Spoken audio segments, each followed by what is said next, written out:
कुछ समय पुरानी बात है कि डेनमार्क देश में 3 भाई रहते थे। ये तो पता नहीं कि यह सब कैसे हुआ, पर एक बार उन तीनों भाइयों को एक एक वरदान मिला। दोनों बड़े भाइयों ने तो यह वरदान मांगने में जरा भी देर नहीं की। उन्होंने तुरंत ही यह इच्छा प्रकट की कि वे जब भी अपनी जेब में हाथ डालें तो उन्हें उसमें धन मिल जाए, यानी कि जब भी उनको पैसे की जरूरत हो तो उनकी जेब में हमेशा पैसे रहें। लेकिन सबसे छोटा भाई, जिसका नाम बूट्स था, उसने किसी दूसरे प्रकार की ही इच्छा प्रकट की। उसकी इच्छा थी कि जो भी स्त्री उसे देखे वही उसे प्रेम करने लगे। उन सबकी इच्छा पूरी हुई, पर कैसे, इसके लिए अब आगे की कहानी सुनो। इन इच्छाओं के पाने के बाद दोनों बड़े भाइयों ने दुनिया देखने का प्रोग्राम बनाया। बूट्स ने उनसे पूछा कि क्या वह भी उनके साथ दुनिया घूमने चल सकता था, परंतु उन्होंने उसकी एक न सुनी और बोले, हम तो जहाँ भी जाएंगे राजकुमार समझे जाएंगे, मगर तुम एक बेवकूफ़ लड़के समझे जाओगे। तुम्हारे पास तो एक पेनी भी नहीं है और न कभी होगी। फिर तुम्हारी देखभाल भी कौन करेगा? पर बूट्स ने जिद की, कुछ भी सही, मैं तुम्हारे साथ ही चलूंगा। उद्धरण चिन्ह। काफी प्रार्थना के बाद वे दोनों बड़े भाई उसको अपने साथ ले चलने के लिए मान गए, पर साथ में उन्होंने एक शर्त लगा दी कि वह उनका नौकर बनकर उनके साथ चलेगा। बूट्स मान गया, सो वे तीनों चल पड़े। 1-2 दिन का सफर करने के बाद वे लोग एक सराय में आए। दोनों बड़े भाइयों के पास तो खूब पैसा था, सो उन्होंने बड़े शानदार खाने का ऑर्डर दिया, जैसे मुर्गा, मछली, गोश्त, ब्रांडी आदि, मगर बूट्स को किसी ने अंदर भी नहीं जाने दिया। उसे गाड़ी, घोड़े और सामान की देखभाल के लिए सराय के बाहर ही छोड़ दिया गया। उसने घोड़ों को अस्तबल में बांधा, गाड़ी को धोया और फिर घोड़ों के खाने के लिए घास लेकर गया। जब वो ये सब कर रहा था तो सराय के मालिक की पत्नी उसे खिड़की से देख रही थी। उसकी आंखें उस सुंदर लड़के के चेहरे से ही नहीं हट पा रही थीं, हालांकि वह तो मेहमानों का केवल नौकर ही था। जितनी अधिक देर तक वह उसे देखती रही, उसे वह उतना ही अधिक सुंदर दिखाई दे रहा था। सराय का मालिक बोला, अरे तुम वहाँ खिड़की पर खड़ी खड़ी क्या कर रही हो? जरा जाकर देखो कि रसोई में खाना ठीक से बन रहा है कि नहीं। हमारे शाही मेहमान खाने का इंतजार कर रहे हैं। उद्धरण चिन्ह। पत्नी उधर से अपनी आंख हटाए बिना ही बोली, ओह, अगर उनको खाना पसंद नहीं भी आया तो न सही, मैं क्या करूं? मैंने अभी तक इतना सुंदर लड़का पहले कभी नहीं देखा। क्यों न हम उसको रसोई में बुलाकर कुछ अच्छा सा खाना उसको खाने के लिए दे दें। ऐसा लगता है कि बेचारा काफी मेहनत करता है। उद्धरण चिन्ह। क्या तुम्हारा दिमाग खराब हो गया है? रसोई में जाओ और अपना काम देखो। उद्धरण चिन्ह। पत्नी ने पति से लड़ना ठीक नहीं समझा, पर उसे एक विचार आया और वह एक कीमती चीज अपने एप्रन में छिपाकर सराय से बाहर आई। ये कीमती चीज थी एक कैंची। यह एक जादुई कैंची थी। इस जादुई कैंची का काम ये था कि इसको हवा में चलाने से जो भी कपड़ा जिस रंग में भी सोचो उसी रंग में कट जाता था। वह बूट्स के पास आई और बोली, ये कैंची तुम रखो क्योंकि तुम बहुत सुंदर हो। इस कैंची की खासियत यह है कि इसको हवा में चलाने से जो भी कपड़ा जिस रंग में भी सोचो उसी रंग में कट जाता है। उद्धरण चिन्ह। बूट्स ने उसे नम्रता से धन्यवाद दिया और उससे वह कैंची लेकर अपनी जेब में रख ली। बूट्स के भाइयों का जब खाना खत्म हो गया तो वे फिर चलने के लिए तैयार हुए और बूट्स गाड़ी के पीछे नौकर की जगह पर खड़ा हुआ। फिर वे एक दूसरी सराय में आए। वे दोनों तो सराय के अंदर चले गए और बूट्स बाहर ही सामान आदि की देखभाल करने के लिए खड़ा रहा। भाइयों ने बूट्स को बताया कि अगर कोई तुमसे ये पूछे कि तुम किसके नौकर हो तो तुम कहना कि मैं 2 विदेशी राजकुमारों का नौकर हूँ। उद्धरण चिन्ह। ठीक है। उद्धरण चिन्ह। इस बार भी वही हुआ जो पिछली सराय में हुआ था। सराय के मालिक की पत्नी ने जब उसे देखा तो वह तो बस उसे देखती ही रह गई। पति ने जब अपनी पत्नी को बाहर झांकते देखा तो उसने भी उससे कहा, वहाँ तुम दरवाजे पर क्यों खड़ी हो? जाओ और जाकर अपनी रसोई देखो। हमारी सराय में रोज रोज विदेशी राजकुमार नहीं आया करते। उद्धरण चिन्ह। और जब वह अंदर नहीं गई तो वह उसको उसकी गर्दन पकड़कर अंदर ले गया। इस बार सराय के मालिक की पत्नी ने उसको एक जादुई मेजपोश दिया, जिसकी खूबी ये थी कि उसे बिछाने पर जो भी खाना सोचो वही खाना उस मेजपोश पर आ जाता था।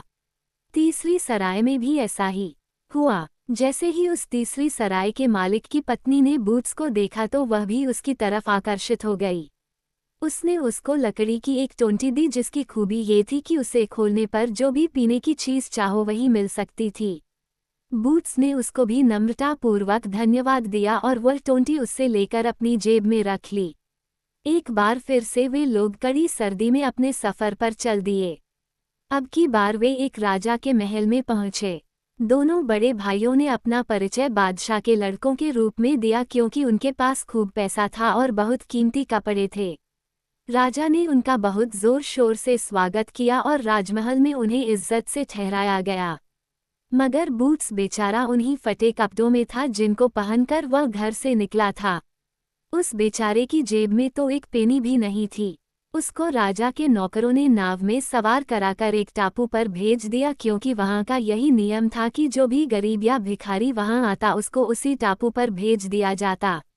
राजा ने ये नियम इसलिए बना रखा था क्योंकि वह अपने स्वादिष्ट और अच्छे खाने और पहनने के बढ़िया कपड़ों को गरीबों की नज़र से गंदा नहीं करना चाहता था। बचा हुआ खाना जो केवल जिंदा रहने के लिए ही काफ़ी होता था भिखारियों से और गरीबों से भरे उस टापू पर भेज दिया जाता था। घमंडी भाइयों ने अपने भाई को ऐसी जगह जाते देखा मगर अनदेखा कर दिया, बल्कि वे लोग खुश ही हुए कि अच्छा हुआ उन्हें उससे छुटकारा मिल गया। जब बूट्स उस टापू पर पहुंचा और उसने वहां के लोगों की हालत देखी तो उसे अपनी तीनों कीमती चीज़ों की याद आई। सबसे पहले उसने कैंची निकाली और उसे हवा में चलाना शुरू कर दिया और हवा में से बढ़िया बढ़िया कपड़े कट कट कर गिरने लगे। जल्दी ही भिखारियों के पास राजा और उन घमंडी भाइयों से भी अधिक कीमती और सुंदर कपड़े आ गए। उन कपड़ों को पहनकर वे सब बहुत खुश हुए और नाचने लगे, पर वे अब अपनी भूख के लिए क्या करें। अब बूट्स ने अपना मेजपोश निकाला और उसे बिछा दिया। अब क्या था, नाम लेते ही मेजपोश पर तरह तरह के स्वाददार खानों का ढेर लग गया। भिखारियों ने ऐसा खाना कभी जिंदगी में नहीं देखा था। उन्होंने खूब खाया और खूब खिलाया। ऐसी दावत तो राजा के महल में भी शायद कभी नहीं हुई होगी जैसी उन भिखारियों के टापू पर हो रही थी। अब तुम्हें प्यास भी लग रही होगी, सो लो जो चाहो पियो, कहकर बूट्स ने अपनी लकड़ी की टोंटी निकाली और उसे खोल दिया। तरह तरह की शराब उसमें से निकलने लगी। इस प्रकार भिखारियों ने बूट्स की मेहरबानी से वह सब कुछ पाया जो किसी राजा को भी नसीब होना मुश्किल था। क्या तुम सोच सकते हो कि यह सब कुछ देखकर वहां क्या खुशियां मनाई जा रही होंगी। अगली सुबह राजा के नौकर भिखारियों के लिए खाना लेकर आए। वे दलिया आदि की खुरचने, कुछ पनीर के टुकड़े और डबल रोटी के सूखे टुकड़े लाए थे, लेकिन आज भिखारियों ने उनको छुआ तक नहीं। ये देखकर राजा के नौकरों को बड़ा आश्चर्य हुआ कि जिस खाने के ऊपर वे रोज टूट पड़ते थे आज वे उसको छूने भी नहीं आए। लेकिन इससे भी ज्यादा आश्चर्य उन्हें तब हुआ जब उन्होंने देखा कि सारे भिखारी राजकुमारों जैसे शाही कपड़े पहने हुए हैं। राजा के नौकरों को लगा कि वे शायद किसी गलत टापू पर आ गए हैं, पर नहीं, ये तो वही टापू था जिस पर वे रोज आते थे। फिर उन्होंने सोचा कि शायद ये कल वाले भिखारी की करामात रही हो, पर यह सब उसने कैसे किया होगा यह उनके दिमाग में नहीं आया। वे महल लौट गए और उन्होंने टापू के बारे में कई सारी बातें राजा को बताईं। एक बोला, उनको इतना घमंड हो गया है कि उन्होंने आज के खाने को छुआ तक नहीं। उद्धरण चिन्ह। दूसरा बोला, उस कल वाले लड़के ने सबको शाही कपड़े पहनने को दे दिए हैं। टापू पर रहने वालों का कहना है कि उस लड़के के पास एक ऐसी कैंची है जो हवा में चलाने से सिल्क और साटन के कपड़े काटती है। उद्धरण चिन्ह। तीसरा बोला, उनके पास बहुत तरह का खाना और शराब पड़ी थी इसलिए उन्होंने ये खाना छुआ तक नहीं। उद्धरण चिन्ह। एक और बोला, और मैंने तो उस नए भिखारी की जेब में एक टोंटी जैसी चीज भी देखी थी। उद्धरण चिन्ह। राजा की एक बेटी थी, उसके कानों में भी ये बातें पड़ी तो उसके मन में इस लड़के को देखने की इच्छा हो आई कि अगर वह कैंची उसे बेच दे तो वह भी सिल्क और साटन के कपड़े पहन पाएगी। उसने अपने पिता को चैन नहीं लेने दिया और राजा को उस लड़के को बुलाने के लिए एक आदमी उस टापू पर भेजना ही पड़ा। जब वह लड़का महल में आया तो राजकुमारी ने देखा कि वो किसी राजकुमार से कम नहीं लग रहा था। उसने पूछा, क्या ये सच है कि उसके पास जादू की कैंची है। बूट्स बोला कि हाँ, ये सच है कि उसके पास जादू की कैंची है। उसने अपनी जेब से जादू की कैंची निकाली और हवा में चलाने लगा। सिल्क, साटन और मखमल के कपड़ों के ढेर लग गए, पीले, हरे, गुलाबी, नीले। राजकुमारी ने कहा, ये कैंची हमें बेच दो। तुम जो चाहोगे हम तुम्हें वही देंगे। उद्धरण चिन्ह। बूट्स ने कहा, नहीं, मैं इसे नहीं बेच सकता क्योंकि ऐसी कैंची मुझे दोबारा नहीं मिल सकती। उद्धरण चिन्ह। जब वे लोग आपस में सौदेबाजी कर रहे थे तो राजकुमारी के साथ भी वही हुआ जो उन तीनों स्त्रियों यानी सराय के मालिकों की पत्नियों के साथ हुआ था। उसे लगा कि इतना सुंदर लड़का तो उसने पहले कभी देखा ही नहीं था। उसे लगा कि उस लड़के के बाल पीली साटन से भी ज्यादा पीले हैं, उसकी आंखें नीली मखमल से भी ज्यादा नीली हैं और उसके गाल गुलाबी सिल्क से भी ज्यादा गुलाबी हैं। वो उसको जाने नहीं देना चाहती थी, सो उसने सौदा छोड़कर उससे कैंची देने के लिए प्रार्थना करनी शुरू कर दी जो बूट्स उसको किसी तरह भी देने के लिए राजी नहीं था। उसने उस लड़के से पूछा कि आखिर तुम्हें इसके लिए चाहिए क्या। बूट्स ने कहा, मैं अगर एक रात तुम्हारे कमरे के दरवाजे पर फर्श पर सो जाऊं तो ये कैंची मैं तुम्हें ऐसे ही दे दूंगा। मैं तुम्हें कोई नुकसान नहीं पहुंचाऊंगा, लेकिन अगर तुम्हें मुझसे डर लगे तो तुम अपने भरोसे के 2 चौकीदार रख सकती हो और रात भर कमरे में रोशनी भी रहने दे सकती हो। उद्धरण चिन्ह। राजकुमारी को इसमें कोई परेशानी नहीं थी। सो बूट्स राजकुमारी के कमरे के दरवाजे के पास फर्श पर रात भर सोया। 2 चौकीदार वहां रात भर रहे और कमरे में रोशनी रही।